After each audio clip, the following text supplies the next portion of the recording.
हिंद, जय Bharat. Hello everyone, I welcome you all to top mind Pathshala by Reema Sharma. तो बच्चों, आज की वीडियो में हम डिस्कस करने जा रहे हैं the topic that is human health and disease. ठीक है, जो आपका क्लास 12th का चैप्टर है बच्चों, ह्यूमन हेल्थ एंड डिजीज़, और बहुत इम्पोर्टेंट चैप्टर है। तो वन बाय वन हम पार्ट्स लेकर आए हैं इसके, और हर एक पार्ट्स में हम 30 MCQs डिस्कस करेंगे, और 30 MCQs आपका 120 मार्क्स का होगा।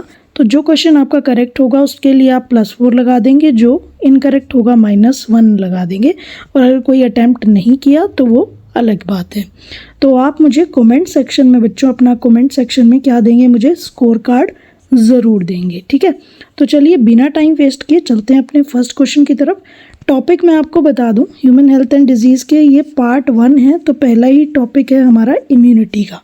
ठीक है बच्चों, तो इसमें आपसे बोला गया है कि इंटरफेरेंस फर्स्ट ऑप्शन है, kill the virus in virus infected cell, kill the virus and destroy cancerous cell, stimulate the TIP translation inhibiting protein, या फिर एंटीबैक्टीरियल। तो देखिए, बेसिकली जो हमारे इंटरफेरेंस होते हैं ना बच्चों, अगर मैं बात करूं इंटरफेरेंस की, तो ये हमारे एंटीवायरल प्रोटीन्स होते हैं। कैसे प्रोटीन्स होते हैं बच्चों? पहली बात तो एंटीवायरल प्रोटीन्स होते हैं, और जो रिलीज होते हैं वायरस इन्फेक्टेड सेल से। ठीक है, तो ये किल भी करते हैं वायरस को inside the infected cell, cancer cell को भी डिस्ट्रॉय करते हैं। और वहीं पर अगर मैं एंटीबैक्टीरियल की बात करूं, तो ये इनडायरेक्ट एंटीबैक्टीरियल एक्शन शो करते हैं, इनडायरेक्ट वे से। ठीक है, तो अगर इसका मोस्ट कॉमन आंसर हम देखें तो यहाँ पर राइट आंसर जाएगा बच्चों option number 1, that is stimulate the translation inhibiting protein. ठीक है, TIP is the right answer. आगे सेकंड क्वेश्चन में चलते हैं। पूछा गया है the first line of defence of body, the first line of defence of body, इसे हम क्या कहते हैं? तो first line of defence of body है हमारा बच्चों स्किन और म्यूकस मेम्ब्रेन। ठीक है, तो 1 ऑप्शन इसका राइट आंसर रहेगा। और ये कौन से बैरियर में आते हैं बच्चों? अगर आपको ध्यान आ रहा हो, आपने बैरियर्स पढ़े थे, फिजिकल बैरियर। ठीक है, तो फिजिकल बैरियर जो है वो एंट्री ऑफ पैथोजन से प्रिवेंट करने का काम करता है। तो बाकी जितने भी ऑप्शन है, न्यूट्रोफिल, मोनोसाइट्स, फीवर, इंटरफेरन, ये सब हमारे किस में आते हैं? सेकेंड लाइन ऑफ डिफेंस में आते हैं। किस में आते हैं? सेकेंड लाइन ऑफ डिफेंस में आते हैं। तो ये बात आपको ध्यान रखनी है। चलते हैं नेक्स्ट क्वेश्चन की तरफ। पूछा गया है एंटीजन इज, ठीक है, तो एंटीजन क्या है? Antibody production stimulating agent, antibody production stimulating agent. ठीक है, जो बच्चों एंटीजन होता है ना, एक फॉरेन सब्सटेंस होता है जो अल्टीमेटली क्या करता है? इम्यून रिस्पॉन्स को जनरेट करने का काम करता है। इसी की वजह से इम्यून रिस्पॉन्स आएगा जब हमारे पास कोई फॉरेन पार्टिकल होगा, और तभी जाके हमारी एंटीबॉडी का प्रोडक्शन होगा बच्चों। चलते हैं फोर्थ क्वेश्चन में। बोला गया है which cell is not phagocytic in nature, इनमें से कौन सा सेल जो है फेगोसिटिक नहीं है नेचर में? डेट इज़ बच्चों NK सेल। NK सेल हमारा फेगोसिटिक नहीं है, बाकी जितने भी सेल्स हैं बच्चों वो फेगोसिटिक हैं। NK सेल क्या करता है? ये इन्फेक्टेड और कैंसर सेल को किल करने का काम करता है, और किसका यूज़ करके? आपने पढ़ा होगा परफोरिन।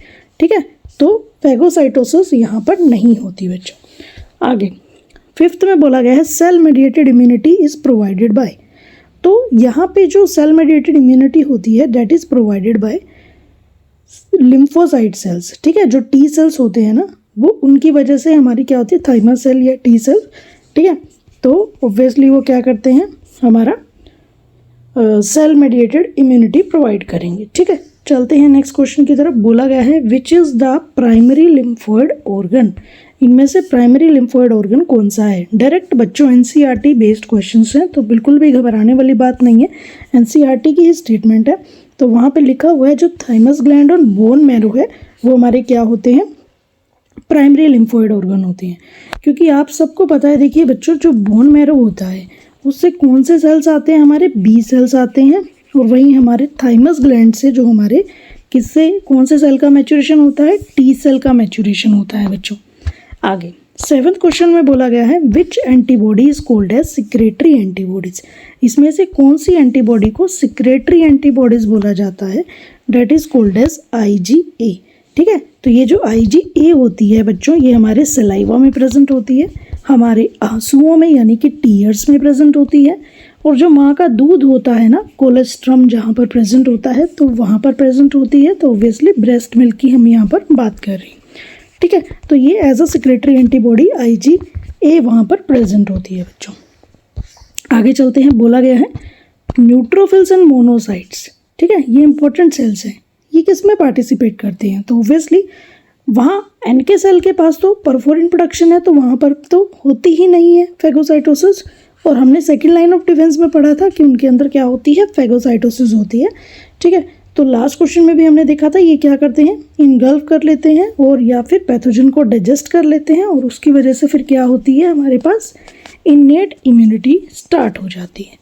ठीक है, सो राइट आंसर क्या रहेगा, ऑप्शन नंबर 1। नेक्स्ट क्वेश्चन में बोला गया बच्चों, immune system retains the memory of which response in vaccination process. ठीक है, जो वैक्सीनेशन होता है बच्चों, वो इम्यून सिस्टम को प्रिपेयर करने का काम करता है कि वो आगे जाके फास्ट और स्ट्रॉन्ग सेकेंडरी रिस्पॉन्स शो करे। ठीक है, तो that is the right answer, secondary immune response. आगे चलते हैं, 10th में बोला गया है at the time of birth. Birth के टाइम पे क्या होता है बच्चों, presence of which antibody indicate the infection of foetus, intrauterine infection. तो उस टाइम पे हमें कौन सी एंटीबॉडी की वजह से इंट्रायूट्राइन इन्फेक्शन देखने को मिलता है, तो डैट इज बच्चों IgM। थर्ड ऑप्शन इसका राइट आंसर होगा, जो ऐसी एंटीबॉडी है जो इंट्रायूट्राइन इन्फेक्शन जनरेट करती है, क्योंकि ये क्या करती है, it can not cross the placenta. ठीक है, प्लेसेंटा को क्रॉस नहीं कर पाती, तो इसकी प्रेजेंस का होना मतलब फीटस प्रोड्यूस्ड होता है और इन्फेक्शन हो जाता है बच्चों। ठीक है, आगे चलते हैं, number of polypeptide chains present in molecule of antibody. Number of polypeptide chain पूछा है कि कितनी प्रेजेंट होती है एंटीबॉडी मॉलिक्यूल में, तो आपको पता है 2 हैवी चेन होती है और 2 लाइट चेन होती है, तो यहाँ पे हैवी और लाइट की कोई बात नहीं की, टोटल की बात की है, तो आप क्या क्लिक करके आओगे, ऑप्शन नंबर 2 यानी कि 4। आगे, कोलेस्ट्रम जो फर्स्ट मिल्क होता है सिक्रेशन ऑफ मेमरी ग्लैंड, और कौन से इम्यूनोग्लोबुलिन में रिच होता है, तो पीछे भी हमने बात की थी IgA, जो उसको न्यूबॉर्न को क्या करता है, पैसिव इम्यूनिटी प्रोवाइड करने का काम करता है बच्चों। आगे 13 क्वेश्चन में बोला गया है कि एंटीबॉडी इज, क्या है एंटीबॉडी, एंटीबॉडी एक मॉलिक्यूल है। ठीक है, जो अल्टीमेटली किसके साथ रिएक्ट करता है, एंटीजन के साथ रिएक्ट करता है, तो राइट आंसर क्या रहेगा, ऑप्शन नंबर 3। नेक्स्ट क्वेश्चन में बोला गया है surgical removal of thymus of a newborn shall result in a failure to mature. किस में रिजल्ट आता है उसका, यानी कि अगर हम थाइमस को रिमूव कर दें न्यूबॉर्न में, तो वो किसको इफेक्ट करेगा, ऑब्वियसली जो T लिम्फोसाइट्स हैं उसको इन्फेक्ट करेगा। क्यों, क्योंकि जो थाइमस होता है ना बच्चों, वो किसके सेल के मैच्योरेशन करवाता है, T सेल का मैच्योरेशन कराता है, तो that's why T lymphocytes. Question number 15 में बच्चों बोला गया है सब्सटेंसेस दैट रेगुलेट और कोऑर्डिनेट अदर ल्यूकोसाइट्स। उनको हम क्या कहते हैं, ऐसे सब्सटेंस जो ल्यूकोसाइट को रेगुलेट करने का काम करते हैं, उनको हम क्या कहते हैं बच्चों, हम कहते हैं उसे साइटोकाइन कहते हैं। क्या कहते हैं, साइटोकाइन। तो इसके अंदर हमारे एक आता है इंटरल्यूकिन बच्चों, अगर आपने नाम सुना हो, इंटरफेरॉन, ठीक है, या TNF जिसे आप बोल देते हो। ठीक है, तो राइट आंसर ओवरऑल हम देखें तो साइटोकाइन बोलेंगे उसे हम। चलिए आगे जो क्वेश्चन है बच्चों, ये ग्राफ्टिंग और वैक्सीन के टॉपिक से है। चलिए देख लेते हैं क्या है। Vaccination is a part of prophylaxis बच्चों। ठीक है, प्रोफाइलैक्सिस का मतलब होता है प्रिवेंटिव मेजर्स। ठीक है, जो भी किसी डिजीज़ के अगेंस्ट मेजर्स हम लेते हैं, टेकन करते हैं, प्रिवेंटिव मेजर्स अगेंस्ट डिजीज़ बच्चों। ठीक है, that is vaccination is a part of prophylaxis. ठीक है, 17 में बोला गया है वैक्सीन है क्या, बेसिकली वैक्सीन क्या है, इनएक्टिवेटेड पैथोजन है। वो क्या कंटेन करती है, वीकेंड या किल्ड पैथोजन कंटेन करती है, या कोई एंटीजन कंटेन करती है। ठीक है, तो दैट इज इनएक्टिवेटेड पैथोजन। चलिए आगे बोला है BCG, बैसिलस काल्मेरोग्यूरिन, एक वैक्सीन का नाम है ये। तो ये प्रिवेंटिव मेजर किसके अगेंस्ट है, ये हमारा किसके प्रिवेंट करता है, ट्यूबरक्लोसिस को प्रिवेंट करने का काम करता है, तो दैट इज राइट आंसर। आगे 19 में बोला गया है कि एलोग्राफ्ट का मतलब होता है बच्चों कि हम 2 इंडिविजुअल के बीच में ग्राफ्ट करवा रहे हैं, बट वो दोनों इंडिविजुअल सेम स्पीशीज के होते हैं। ठीक है, तो राइट आंसर इसका क्या रहेगा, option number 2, grafting in between the individual of same species, that is allograft. आगे 20 क्वेश्चन में बोला गया है कि नाउ अ डेज आज के टाइम में जो कॉर्निया ट्रांसप्लांट है वो बहुत पॉपुलर है। इसके पीछे रीज़न पूछा है आपसे कि क्या है, ठीक है, क्यों, रीज़न क्या है इसके पीछे। कॉर्निया जो है बच्चों वो एवेस्कुलर होता है, तो ऑप्शन 4 इसका राइट आंसर रहेगा। क्यों, क्योंकि जो कॉर्निया ट्रांसप्लांट जब होता है वहाँ पे कॉर्निया एवेस्कुलर का मतलब क्या है, वहाँ पर कोई ब्लड वेसल्स नहीं है बच्चों, no blood vessels are present, ठीक है, तो इम्यून रिजेक्शन तो बहुत कम होगा वहाँ पे, तो इसीलिए राइट आंसर क्या रहेगा, ऑप्शन नंबर 4। 21 में बोला गया है डिप्थीरिया जो वैक्सीन होती है हमारी DPT, ठीक है, वो किसका एग्जाम्पल है, that is the example of active immunity बच्चों, किसका, एक्टिव इम्यूनिटी, तो ऑप्शन 2 इसका राइट आंसर रहेगा। आगे 22 में बोला गया है बच्चों कि immunization is based upon, immunization जो है वो किस पर डिपेंड करता है, that depends upon memory of immune system, not individual, immune system की मेमोरी पर डिपेंड करेगा बच्चों, ठीक है। 23 में आपको बोला गया है कि आपको ट्रू स्टेटमेंट बतानी है about hepatitis B vaccine, hepatitis B vaccine, देखिए that is not produced by, यहाँ पे फर्स्ट ऑप्शन में दिया हुआ produce by recombinant DNA technology, बिल्कुल सही बात है, रिकम्बिनेंट DNA टेक्नोलॉजी से ही हम वैक्सीन बनाते हैं। इकोलॉजी में ये प्रोड्यूस नहीं होती बच्चों। Formation of antibody polypeptide of pathogen नहीं, बिल्कुल नहीं। वाइल पैथोजन इज गिवन नहीं, तो राइट आंसर क्या रहेगा, option number 1, that is produce by RDT technology, recombinant DNA technology. आगे के जो बच्चे क्वेश्चंस हैं हमारे वो है इम्यून सिस्टम के डिसऑर्डर से और जेनेटिक डिजीजेस से कुछ क्वेश्चंस हैं, ठीक है। अब फर्स्ट क्वेश्चन यहाँ पे 24 क्वेश्चन में बोला गया है कि congenital diseases are, congenital, congenital का मतलब होता है जो बर्थ से ही प्रेजेंट हो, ठीक है, disease that are present by the birth, तो ऑप्शन नंबर 1 ही इसका राइट आंसर हो गया बच्चों।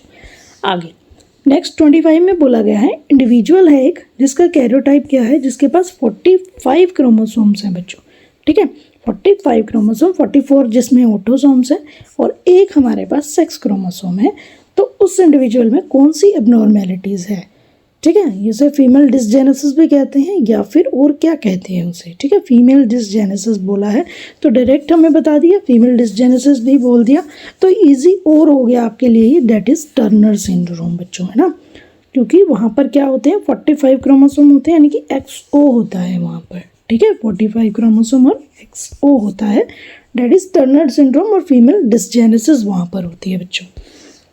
आगे 26 में बोला गया है एक पर्सन है जिसके पास क्या है, लॉन्ग लेग्स है, ठीक है, और फीमेल लाइक अपीयरेंस है, जिसके पास ब्रेस्ट है, यानी कि उसे क्या है, गायनेकोमास्टिया है, गायनेकोमास्टिया मतलब फीमेल लाइक अपीयरेंस है विद ब्रेस्ट, एंड वो क्या है, स्टेराइल है, यानी कि उसमें फर्टाइल नेचर बहुत कम है ना, will have one of the genetic complement, ठीक है, तो यानी कि उसके पास क्या चीज़ होगी, देखिए गायनेकोमास्टिया है, ब्रेस्ट का अपीयरेंस है ऑब्वियसली, यानी कि उसके अंदर क्या है, XXY का फीचर है, यानी कि क्लाइनफेल्टर डिजीज़ है बच्चों, तो ऑप्शन नंबर 2 इसका राइट आंसर रहेगा। आगे 27 में बोला गया है कि number of bar bodies present in female child with down syndrome, एक फीमेल चाइल्ड है जिसके अंदर क्या है, डाउन सिंड्रोम है, तो बच्चों जो बार बॉडी है ना, बार बॉडी की हम कैलकुलेशन कैसे करते हैं, बार बॉडी का मतलब होता है जितने नंबर ऑफ X क्रोमोसोम्स होते हैं ना बच्चों, उसमें से आप एक माइनस कर देंगे, ठीक है, तो वो हमारा क्या होता है, बार बॉडी।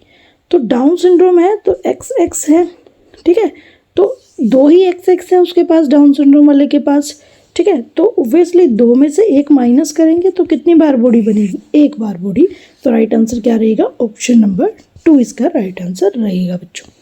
आगे 28 में बोला गया है बच्चों most common cause of mental retardation congenital in male children, main cause क्या होता है, कॉन्जेनाइटल जो कि बर्थ से है ना, मेंटल रिटार्डेशन, और वो भी मेल में, ठीक है, तो इसका बच्चों आंसर क्या आ जाएगा, mental retardation that is related to phenyl ketonuria, तो ऑप्शन नंबर 4 इसका राइट आंसर रहेगा। आगे बच्चों 29 क्वेश्चन में आपको बोला गया है थैलेसीमिया इज ड्यू टू, ठीक है, अब ये भी देखिए बच्चों, ये ह्यूमन हेल्थ एंड डिजीज़ में आपको टॉपिक नहीं मिलेगा, जो ये क्वेश्चंस हैं आप ये सॉल्व कर पाओगे, जो जेनेटिक्स वाला आपका चैप्टर है वहाँ पे टॉपिक दिया हुआ है डिजीज़ वाला, तो उस बेसिस पे आप आराम से इसको सॉल्व कर पाओगे, थोड़ा सा वहाँ पर पैराग्राफ इसका दिया हुआ है, ठीक है, डिजीज़ का, कुछ डिजीज़ का, जैसे अब यहाँ पे थैलेसीमिया की बात हो रही है, ठीक है, तो हमें इंक्लूड इसे हम करते हैं ह्यूमन हेल्थ एंड डिजीज़ में ही, ठीक है। चलिए अब ये इसका मतलब क्या है, थैलेसीमिया का मतलब यानी कि decreased production of decrease synthesis of beta polypeptide chain of haemoglobin बच्चों। तो राइट आंसर क्या रहेगा? ऑप्शन नंबर 2 इसका राइट आंसर रहेगा बच्चों। ठीक है, तो ये चीज़ ध्यान रखनी है, वहाँ पर बीटा पॉलीपेप्टाइड चेन की जो सिंथेसिस होती है वो कम हो जाती है। तो बच्चों आज की वीडियो का हमारे पास सबसे लास्ट क्वेश्चन है। ठीक है, उम्मीद करती हूँ मैं आपने अपना स्कोर 120 के अकॉर्डिंग बना लिया होगा। स्क्रीन पॉज करके आपने इसका आंसर भी सोच लिया होगा। ठीक है, और जल्दी से जल्दी आप मुझे कमेंट सेक्शन में अपना स्कोर देंगे। तो चलिए बिना टाइम वेस्ट किए हम लास्ट क्वेश्चन की तरफ चलते हैं। पूछा गया है trisomic autosomal congenital disease is. ठीक है, इनमें से ट्राइसोमिक, ठीक है, ट्राइसोमिक है हमारी डाउन सिंड्रोम, है ना, और साथ में ऑटोसोमल भी है और बर्थ से ही आती है ये। ठीक है, तीनों चीज़ें हो गई, बर्थ से ही आती हैं, ऑटोसोमल है, ठीक है, प्लस ट्राइसोमिक है। ठीक है, XXY है ना, तो ऑब्वियसली यहाँ पे डाउन सिंड्रोम होगा। ठीक है, XXY। ठीक है, so this is the right answer, option number 2। तो बच्चों आज की वीडियो में इतना ही। तो नेक्स्ट वीडियो में हम आगे 31 से क्वेश्चन स्टार्ट करेंगे अपने। ठीक है, तो टेंशन लेने की बिल्कुल ज़रूरत नहीं है, अब नेक्स्ट वीडियो में हम 31 से आएंगे। ठीक है बच्चों, तो मिलते हैं अपनी नेक्स्ट वीडियो में। And till then stay confident and be happy always. और जिन्होंने अभी तक चैनल को लाइक, शेयर और सब्सक्राइब नहीं किया, वीडियो को अपने दोस्तों के साथ जल्दी से शेयर कर दो और नोटिफिकेशन बेल आइकन पे क्या करो, क्लिक कर दो। ठीक है, तो सब्सक्राइब बटन पे क्लिक करोगे तो नोटिफिकेशन बेल आइकन आएगा ताकि आपको अपनी अगली वीडियो की अपडेट मिलती जाएगी बच्चों। ठीक है, तो चलिए मिलते हैं अपनी नेक्स्ट वीडियो में and thanks for watching this video.